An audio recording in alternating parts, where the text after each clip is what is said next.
This video is brought to you by Setco Transportation, now hiring Super B wood chip, Super B flat deck, Class 1 drivers in BC's Lower Mainland, the Okanagan, and the Kootenays. To apply, go to setco.ca, use promo code KWANFAN. Let them know I sent you, and make sure you use my name as a reference when you apply for the job. Any referral bonuses I'll get, I'll split with you guys.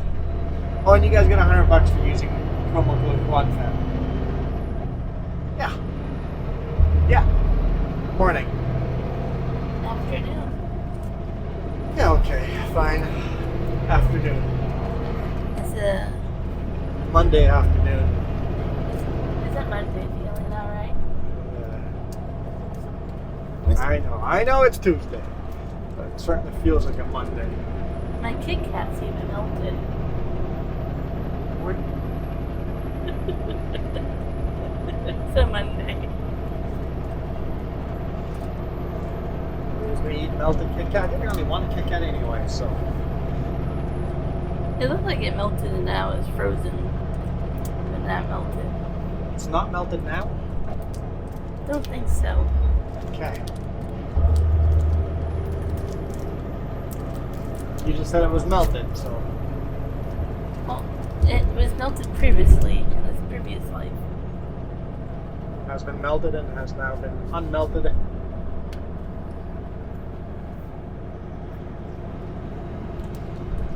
I see what you mean. Anyway, it is 12:53 p.m. 0.5 degrees Celsius. We are in the USA.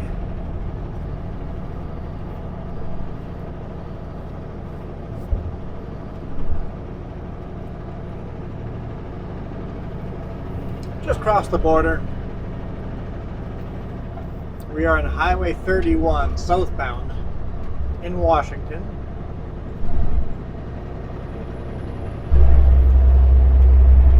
Headed to Idaho.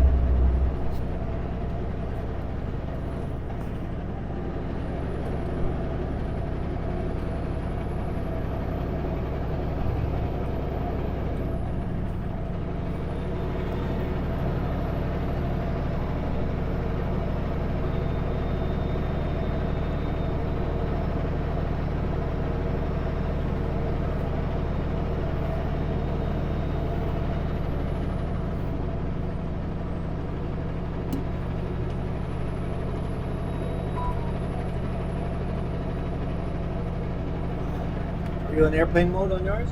Awesome.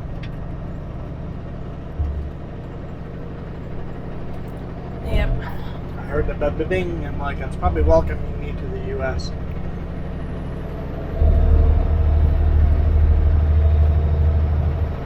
I haven't forgotten yet, but it will only be a matter of time before I forget. Yeah, if we forget once in a while, we get charged extra per phone in the U.S. We figured there's no point of having both of our phones, so we pay extra on mine. No, not. Well, we do, but we don't. It's part of the plan. Yeah. But your plan is more expensive because Yes. So we pay extra on mine so we can use it in the U.S.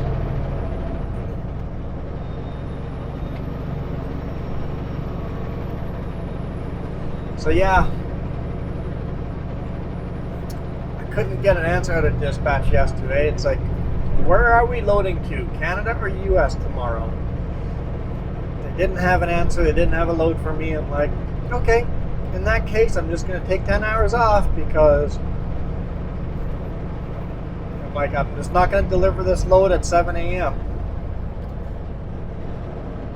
If I knew I was running Canada, I would deliver this load at 7 a.m. Not this load, the one I delivered today morning. So they didn't get back to me. I'm like, I'll just take 10 hours off. You never know. It's like in the area we're parked, we head for the U.S. often enough. I'll just take the 10 hours off. Guess what? We're headed to the U.S. and I'm very glad I took the 10 hours off. yeah.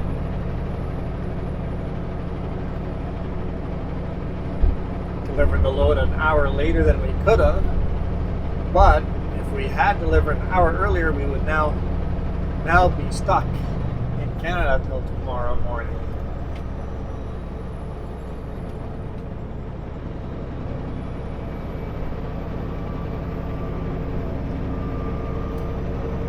Yeah, yesterday we were seeing some blue sky. Some sunlight. Is that a dreary feeling? It's the foggy. It still has a dreary feeling. Not as much.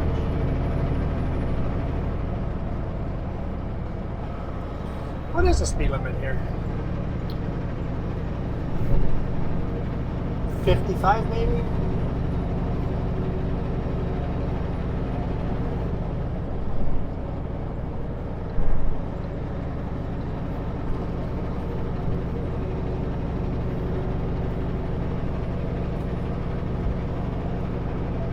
I'm just driving whatever speed was comfortable, but I think 55. Which is 90 kilometers, 91, 92 kilometers an hour. I think. That's what I'm driving anyway. If I'm wrong, I'm wrong. I can't be far out. I think it's 90 or 89 or something too.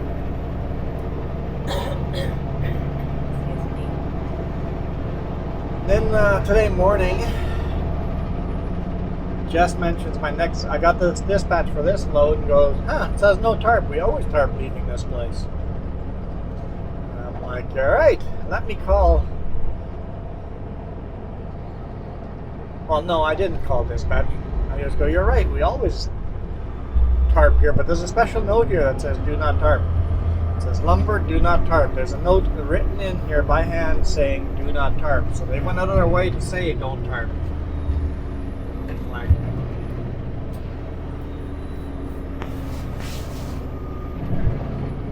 what's this bridge called again? Powerhouse? Powerhouse? No. No.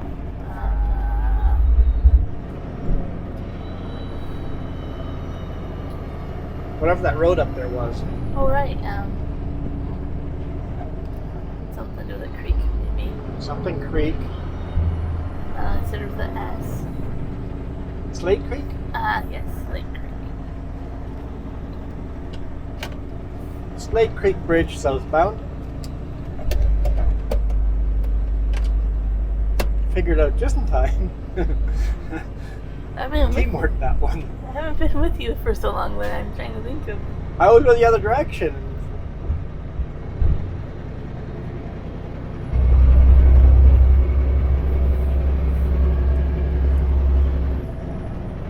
But yeah, when the forklift driver came and started loading me, he took my tarps out and spread them out as if I was tarping the load. And I went and jumped out and talked to him. He goes, I just goes, is this tarp load? And he goes, yeah, all our loads are tarp loads. I'm like, okay.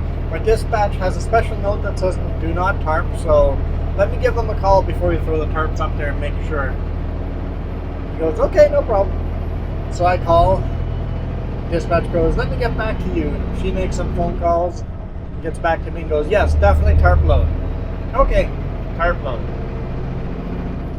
Puts the pallets up on top, or the tarps on top of the load, spread out for tarping, but I'm way overweight. Way overweight.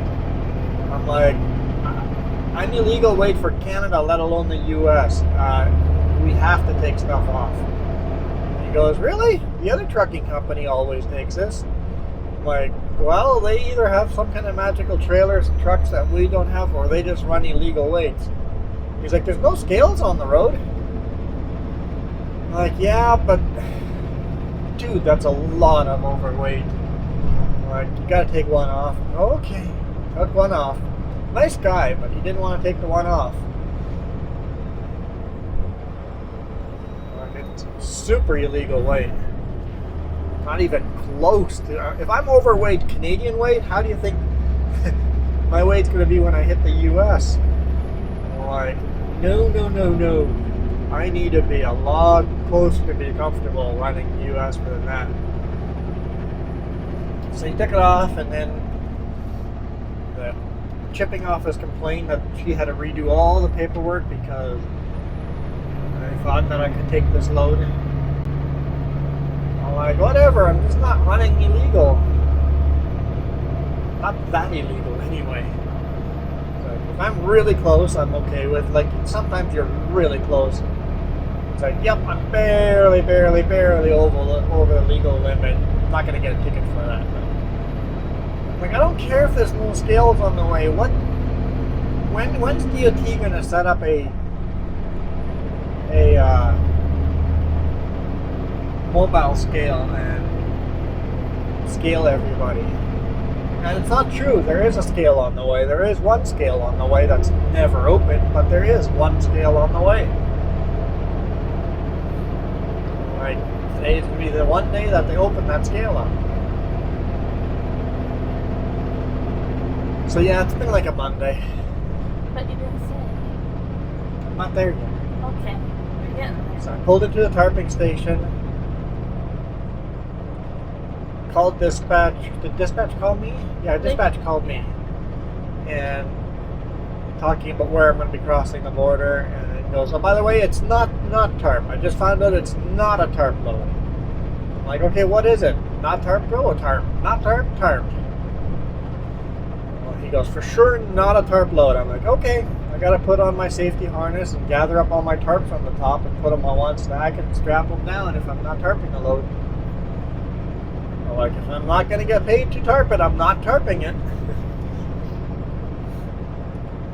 And I walked up in the office and she's working on the paperwork and she goes, it's a tarp load, right? I'm like, no, I was just told there's no tarp load. She goes, no, you're right, not tarp load. I'm like, oh, thank goodness. Like, I'm done. I'm so done. It's one or the other. Make up your mind. Pay me the tarp or don't pay me the tarp, but make up your mind because I'm done. I'm dropping the trailer off and driving home because I'm done.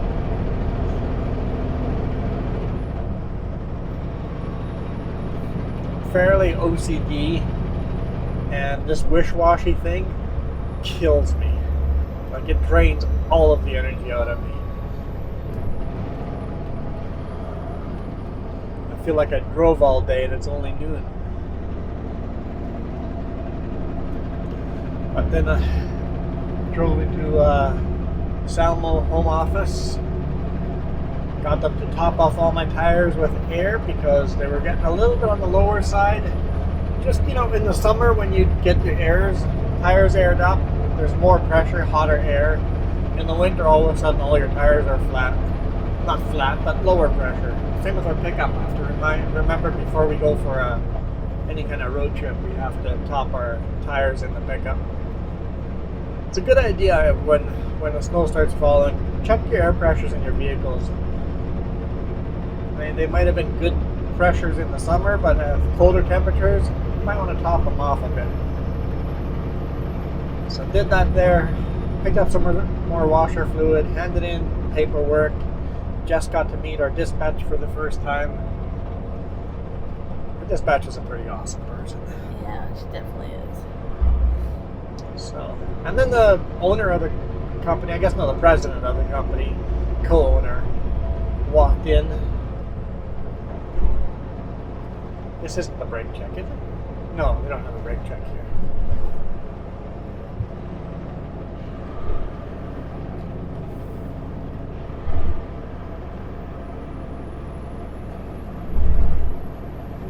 Chatted with the president of the company for just a couple of seconds. He's busy as always. And he doesn't work from that office. It was in town on purpose for a meeting. He didn't know where one of his employees' desk was, so I gave him a hard time. I go, you work here and you don't know where this employee's desk is? I'm like, unacceptable. You remember this for next time. He moved desks. That's the only problem. Like other employee. Yeah, he moved to a different desk. And he just goes, "We'll do. I'll remember that." That's nice when you can joke around with the president of the company. And he treated me like anybody else, right? Like there's one person in our company that doesn't treat Jess like an employee. yeah. Everybody else treats her like an employee and super friendly and happy. One person in the company, I won't talk to her. It's like, If that one person calls, then it's like, okay. Jess is like, I'll let them know you called. Don't know why. Just that one. There's might be a cultural thing. I don't know, but.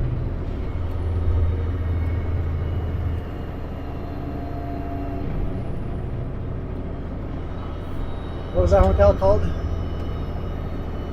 Circle K? I think so. Southbound Circle K. Circle K? Circle Mattel? Just Circle Mattel? Maybe a circle of something. Whatever. I wasn't paying attention. I was telling a story. The story's more important. I don't know. I love working for Sutco. Legitimately fun.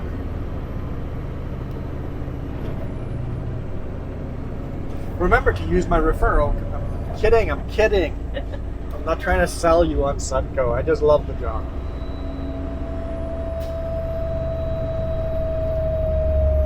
Having said that, it is not a fit for everybody. Some drivers go nuts if you don't know what your next load is for the rest of the week. Like, I had no idea what my load was. This load I didn't know until we were unloaded. And that happens with Sutco often. Working on load. Like, Often loads aren't pre-planned. But what it does is we have no downtime. We're never waiting for the next load. What were you gonna say? just the same. Like, I'm used to it by now. Yeah. But yeah, it would be nice to know, but at the same time, like you were saying, you would then have to wait a bit, probably. Yeah. Sometimes, like, if loads are pre-planned, they have to plan for breakdowns. They have to plan for bad weather. So all of a sudden, you're waiting for 5-6 hours for your next load. Or you're in a pinch to get there. Yeah. Me. Just go. Unloaded, go.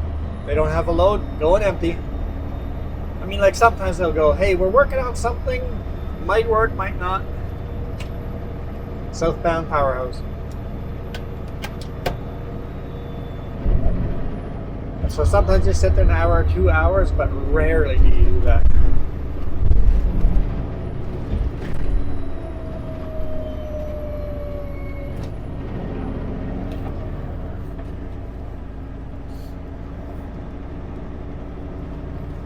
And if they don't have a load for you, they run you empty. No sitting there for a day waiting for a load. I'm sure if they send you to Ontario, you probably have to wait a bit to find a load, because that's a long way to run empty. Yeah. We've done Manitoba like that before. Yeah, we've done Manitoba like that. Had to wait a little bit, but not super long, just a couple hours. 3 guys standing there watching. Yeah.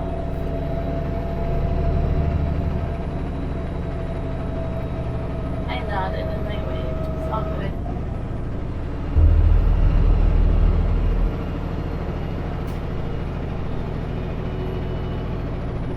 Yeah, sometimes I wish I had more downtime, honestly.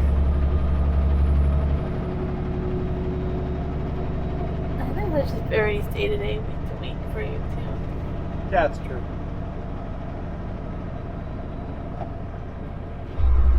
When I'm running the US, I don't want any extra downtime. The guaranteed 10 hours off every night is perfect for me. I love that 10 hours off every night. In Canada, it's only 8 hours off.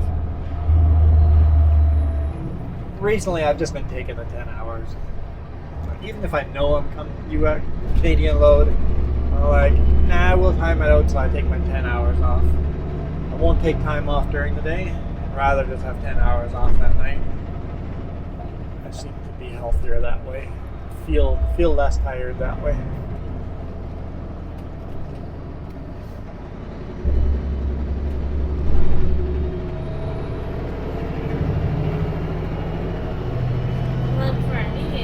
I like the 10 hours off at night, but then sometimes I like taking a half hour During the day? Meal break. Yeah. So then you're not rushed to eat. It took exactly 4 minutes to eat supper yesterday. Have you had that planned out? I would rather take a 4-minute supper and have 10 hours off at night Yeah. than a half-hour supper and then 9.5 hours or 9 or 8 hours worth.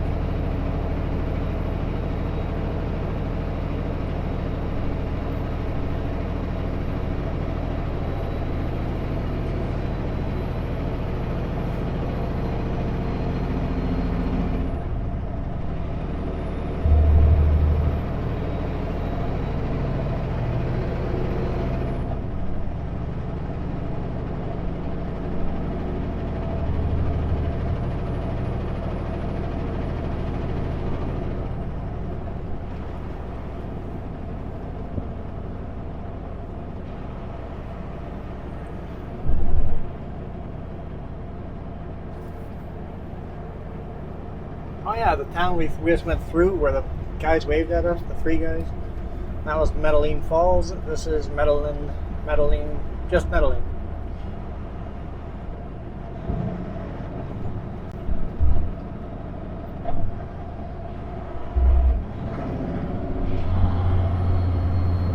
I've gone northbound and shot lots of videos on this highway northbound, rarely southbound.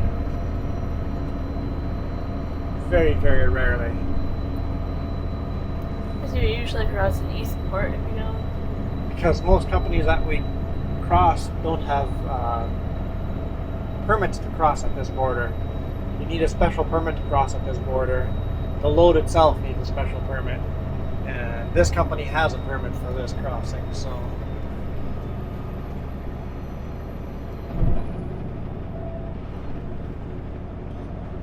Gotta take a bit of a shortcut. Save yourself an hour. Would have been longer if it was the type of Kootenai they have. Avalanche control on Kootenai, yeah.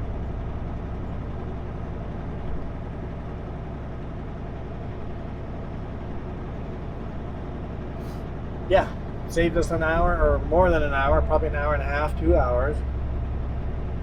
Plus, you don't have to cross the tallest pass in British Columbia.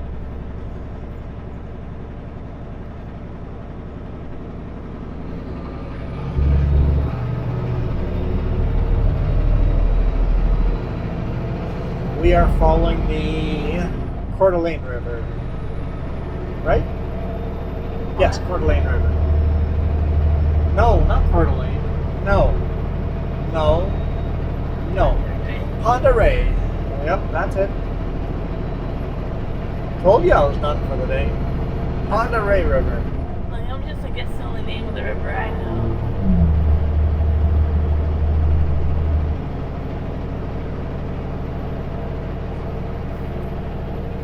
I really was just admiring how much snow they had. I would like a French person to pronounce the name Pend Oreille the way it's spelled.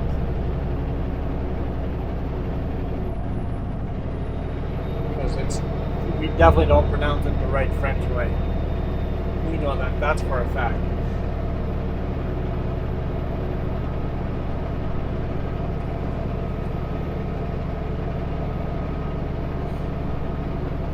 I wonder if Google would have a pronunciation for it. Maybe, yeah.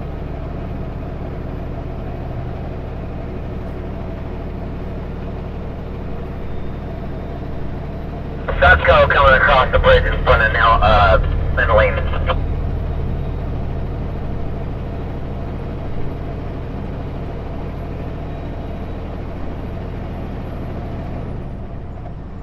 He's southbound as well.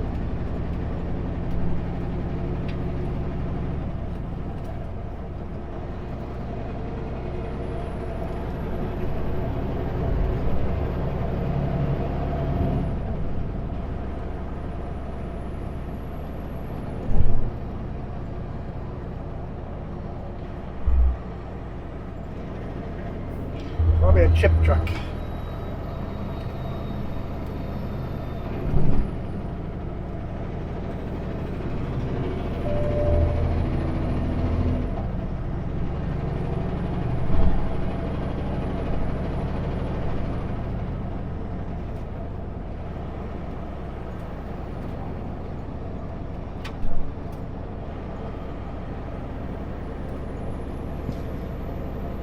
Let me guess, this rest area is closed.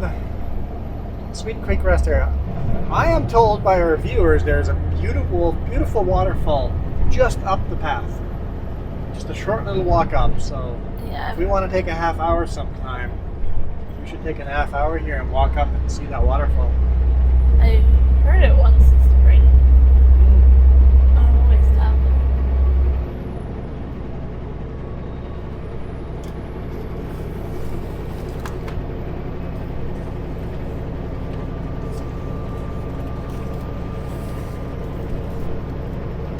It sounds like creaking in a thunderstorm, the creaking of an old cabin. Oh, yeah.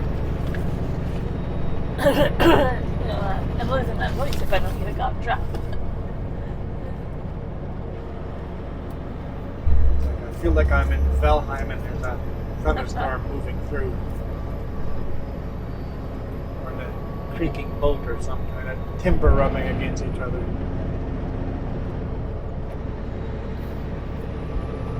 I find that you're really drying here. You haven't been with for what, over a month? Yeah. Week before vacation? So that's 5 weeks. I listened to the microphones yesterday for the first time and I love it. Anybody complains about our microphones now, if they can't understand just now, they can go fly a kite because I think we are so crisp and clear now. Best we've ever sounded. Even with the frog in my throat. Sure, they can hear your ribbit.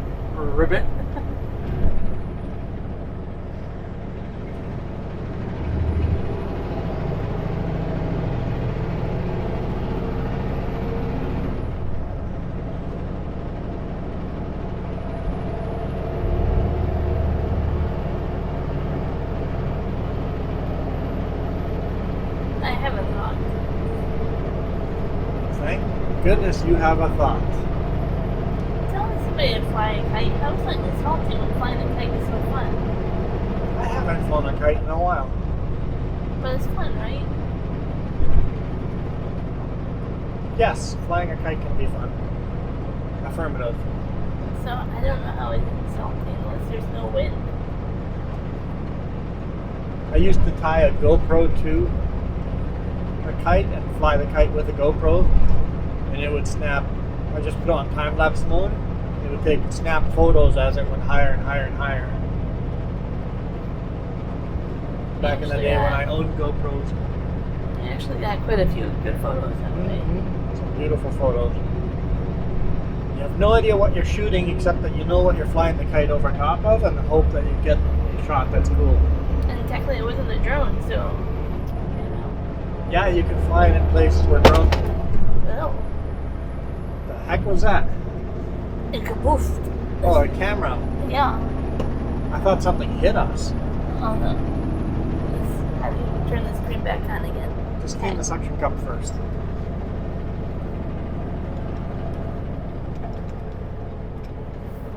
I thought like a chunk of ice or something smashed into us. Gave me a jump scare. Yeah, for sure.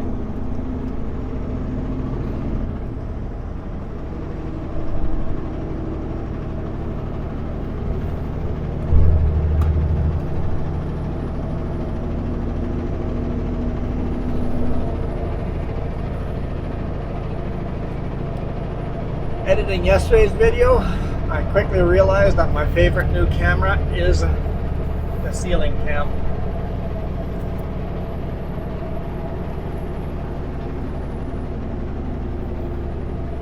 I don't know if that's straight. That's my problem.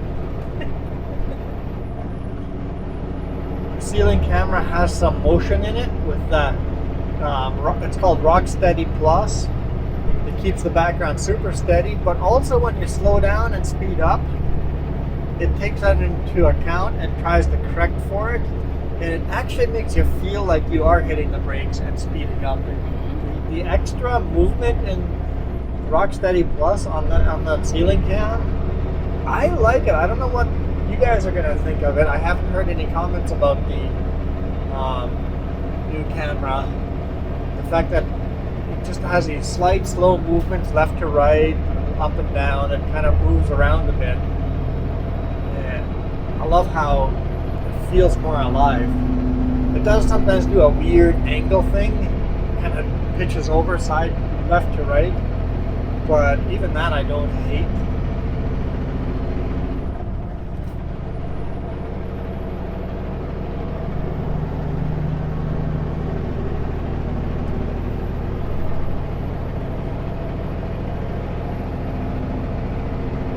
Thinking straight? Well, it can't be worse than I set up the camera. Sometimes the shots are all crooked. It's like someone's going to complain about how crooked my shot is one of these days. It's kind of hard to set the cameras up, especially since most of the time I set them up on a pullout that's crooked. Exactly, yeah. It's like, yep, got everything straight, and then you pull out and every camera is crooked.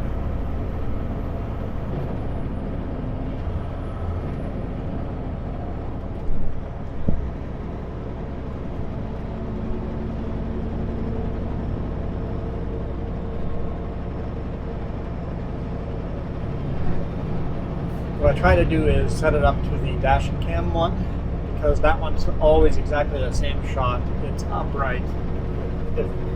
That one's always straight. If all the rest of the cameras match that one, it's usually fairly straight. Like, my problem is I can't easily see that and then see that one. At the same time. Yeah, because I don't use both my eyes together. Yeah, she's weird that way. Yeah. And I mean that I really don't use both my eyes together. You know, like those lizards that look different directions and can use separate eyes kind of thing? Or you're looking at two different things? Jess is a lizard. Not a road lizard or a lot lizard. Oh, like, you better clarify that. Although she can be my lot lizard anytime. You thought you were going to get hit, now you're going back scratch.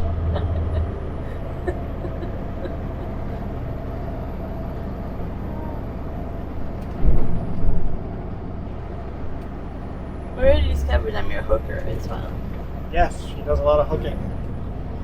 Crocheting hooking. To clarify.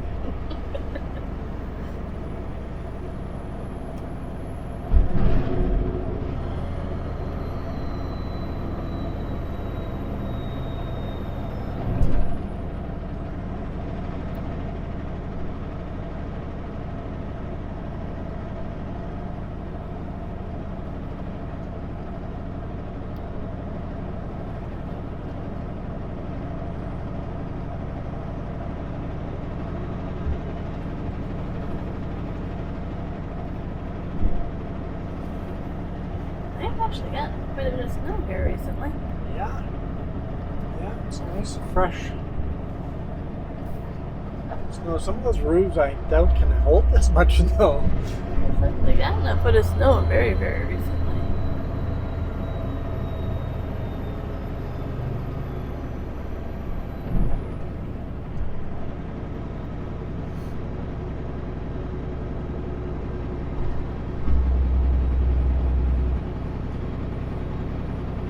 Hey, who said they lived here?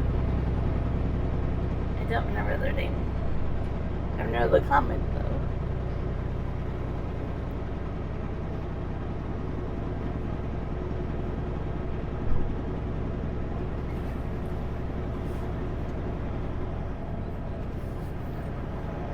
We'll say hi to them.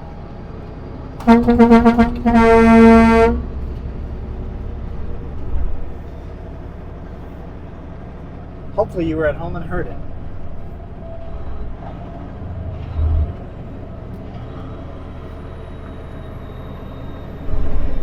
A little bit of ice there. There's. I'm surprised that this river is freezing over as far as it is. But I guess if the water is so calm, big river can freeze over.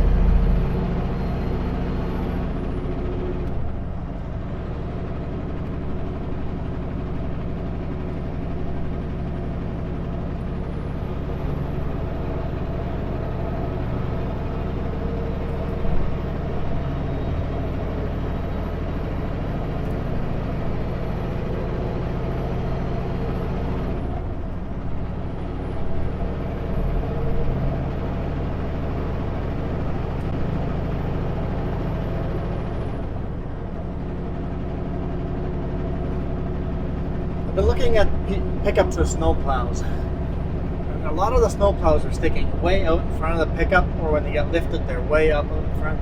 There's some that are right tucked into the front bumper, and when they get lifted up, they're not that high up. I'm thinking they're probably higher quality, more expensive snowplow. If I were to buy a snowplow, I think I would pay the extra money for one that sits right on the front bumper. And my thought is carry that snowplow all year round, and it would be a moose bumper too, or a deer bumper at least.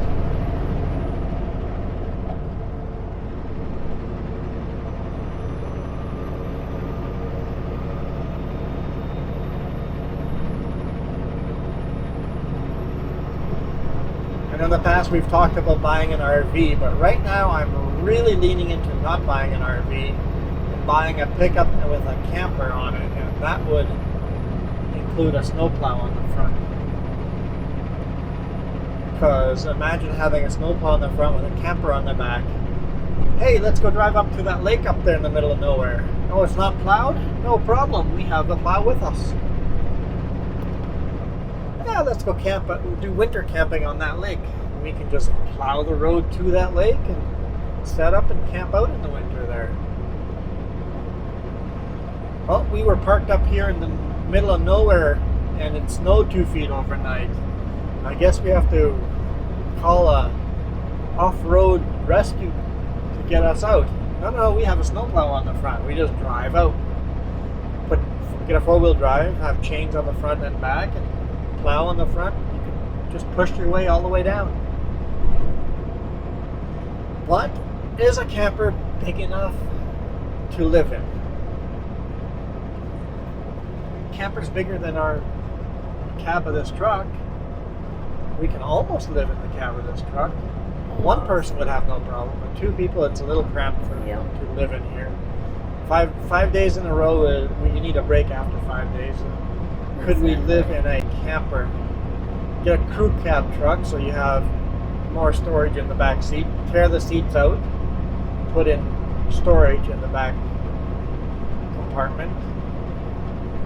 Truck box crew cab, get the biggest camper you can get, rated for minus 40 Celsius. Do winter camping. It's a thought I've been having recently. So I guess the only thing I need to do is we need to hit a showroom with these campers and sit around and move around in a camper for an hour or so and just kind of get a feel for it.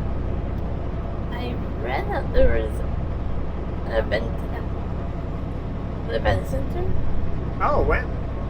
It sounds like it's going on right now, but I don't have the details. I'll have to remember to look it up. Yeah, if it's going on this weekend, we should go. I think it's like a $3 charge, but that's $3 to go get it. I like events because that way you get a variety of stuff people are trying to hawk on you, and there's no actual pressure to buy anything there.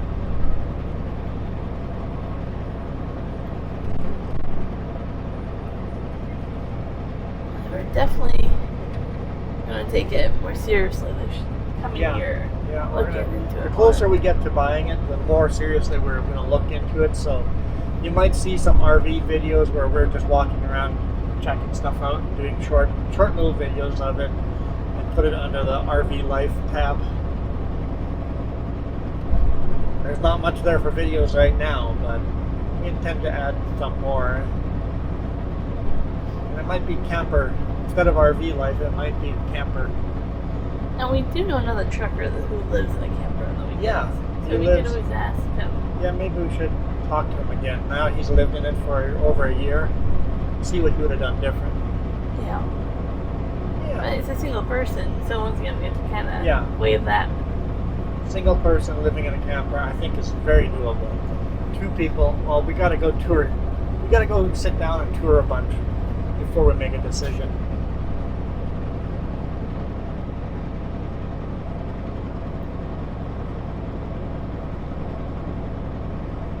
You know, somebody said one thing you have to remember about campers and RVs, that you would pay for renting parking space all the time, either if you're storing it or if you're in it. And it's like, that's not true. In BC, there are a lot of places called recreation sites. They're basically like British Columbia parks that are undeveloped. They have pit toilets. Those are all free camping sites. First come, first serve. You could do a lot of free camping in British Columbia and see a lot of British Columbia and not pay for parking a lot of the time. If you know where to go look kind of logging roads, you can find pullouts that you Yeah. can just go into. In the winter, like that's why I'm thinking pickup and camper, because in the winter I'm like, in the summer it'd be easy, free, no problem, no issues. We can park wherever. I can find places to park in the summer. In the winter, these undeveloped, unmaintained parks that are called recreation areas, there's no way of getting to them unless you have a snowplow. So having a big heavy-duty pickup with four-wheel drive, chain up all four tires, maybe even duals on the back. Maybe not. That might be overkill for just a camper.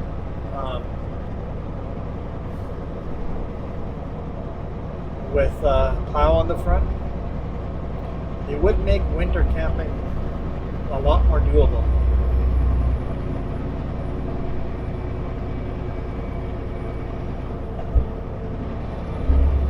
Of course, we have to think about necessities, what we have to. What do we have to carry in that truck? What don't we have to carry in the truck? And what are we willing to let go of? Exactly. Materialistically, we have stuff that's pretty darn cool that we don't want to let go. Yeah. That have sentimental value. I don't care about the expensive stuff that doesn't have sentimental value. Who cares? No, don't care about that at all. But the sentimental stuff, it's harder to let go of.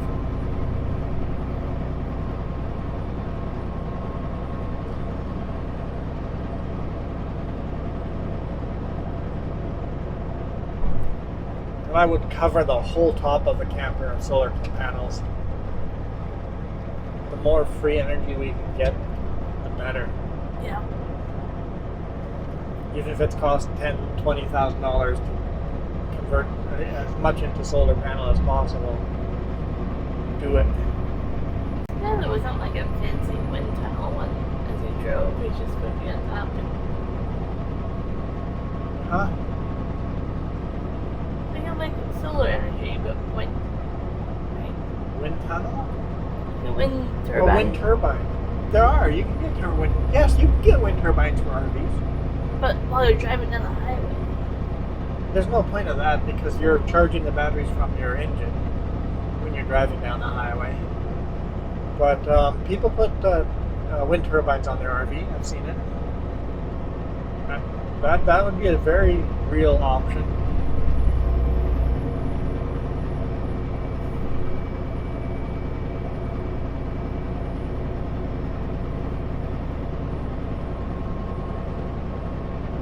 Yeah, you have to find out the top speed of it was and if you could leave it up or not while you're driving.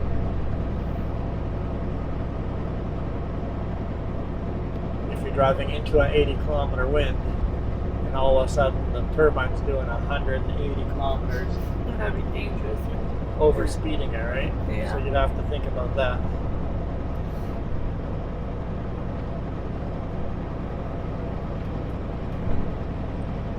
But wind would be a good extra thing to have on an RV to be self-sustainable, because if it's a cloudy day for 3 weeks in a row, having wind coming in would be good. And of course you'd have propane and maybe a generator on diesel. Yeah, get a diesel generator with a diesel pickup. That way you're using the same fuel for the pickup as the generator.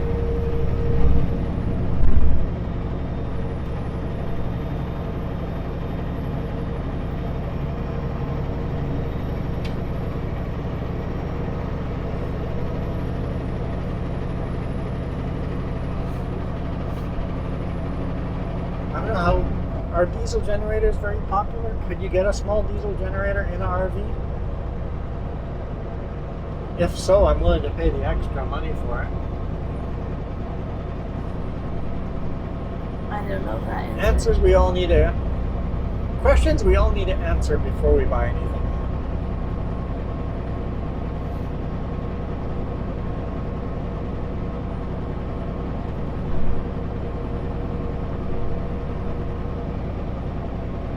And also for me, there's a lot of stuff that I need to be able to know, like a little handbook even, write it down, or not.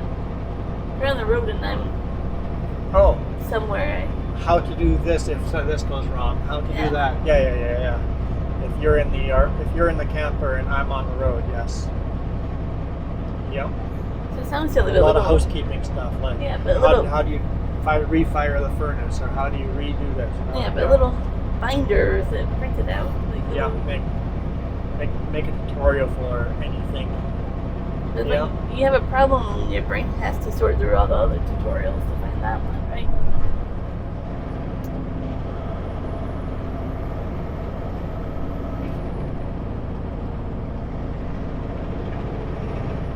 The advantage to a camper would also be, if anything goes wrong with the drivetrain, the motor, the truck gets old, you don't need to buy everything brand new.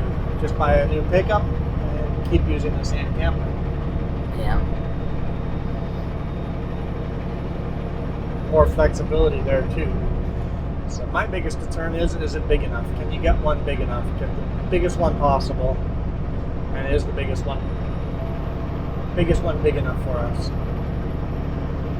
To go camping, it would be no problem, but to live in longer term, like to go on a 2-month drive to Newfoundland or something, like, I got it. During the summer months, you still have a tent where you pitch a tent and we can get out of the camper. yeah, why not? That's still an option, why not? You're like, I'm tired of being in the camper. Yeah, you could still tent outside. Or even just sleep under the stars on a nice day. It might be cooler at some points too. That's why I said nice day. Yeah.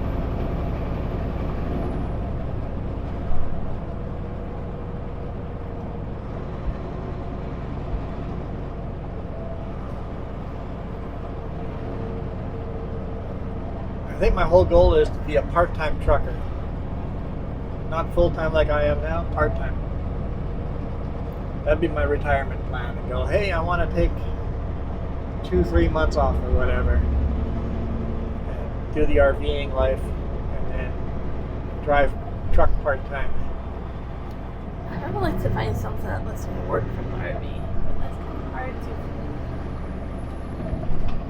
get a reliable job like that. But then I want to go with you and not work. But Yeah. then, like, you have to be your own boss, right? Like, kind of. Well, if we get enough YouTube subscribers, the more subscribers we get, the more money we make off of YouTube, the more we will drive roads that you guys want us to drive on, the more time we can take off of work and just explore the weird places of BC, the places nobody else goes to, and run the Northwest and run every highway. I think it'd be pretty cool to see those things and share it with the world.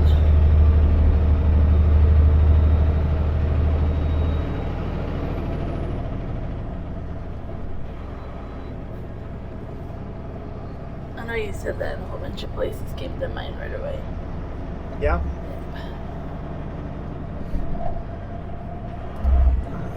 Yep, I have a bunch of waterfalls in mind. Grey Wells Park. Wells Park? Grey Wells? Wells Gray. Wells Grey. Coastline. Alaska, Yukon. Yep, a lot of places will come to mind that I want to ride.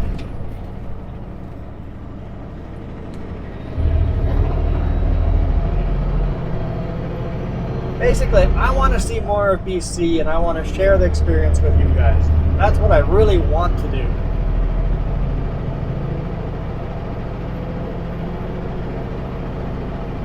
And of course, if I'd be doing that, I'd have more time to edit these videos and make them a little more interesting too.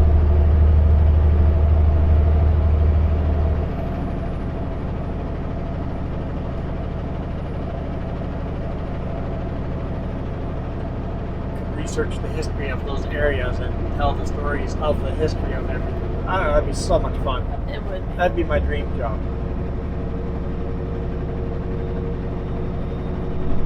You guys are my dream job.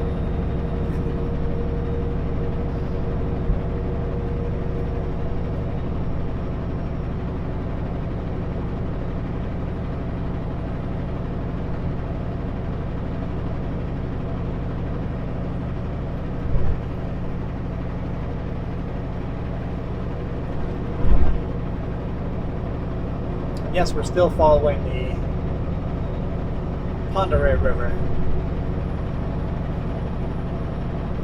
But I guess we're kind of coming to the end of our day here for you guys. We're only, we're half an hour away from the customer. So we'll get this load maybe delivered today and see where we head to tomorrow. Right now, we're coming back empty, they say. As of right now, we're headed back empty.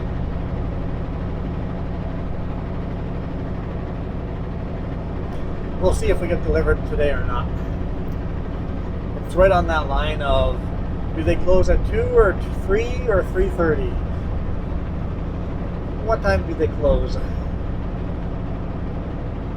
I'm just going to pull in and take a look. If they're closed, they have a big pull out there that we can park at. Call it a day and edit this video.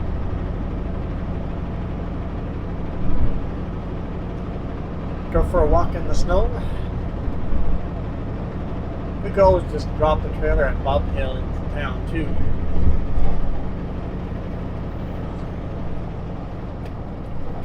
If we really wanted to. Like, there's temptation to spend money then. Yeah, it'd be temptation to spend money then. This is true. Every dollar we spend now is one less dollar going to our RV/camper. When I bought the new monitor for you, I'm like, okay, is it worth that buying a new monitor? Like, it's a small enough monitor that we would probably still use it in a camper or RV. Even if we can't bring the tower computers with, we would buy 2 high-end laptops and plug in monitors into those laptops. Like, yep, it's still worth spending, especially since that's at least half a year to a year away, maybe a year and a half away, depending on how the cookies all crumble.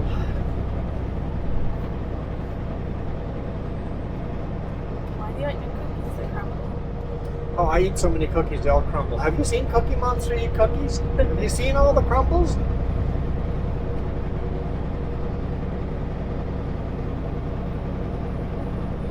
Anyway, hope you guys have a great afternoon, great rest of your day, whatever. Have a good day or good night or whatever is coming to you guys. Honestly, my feelings would not be hurt if they're closed and I have to wait till the morning. I'd be okay with it.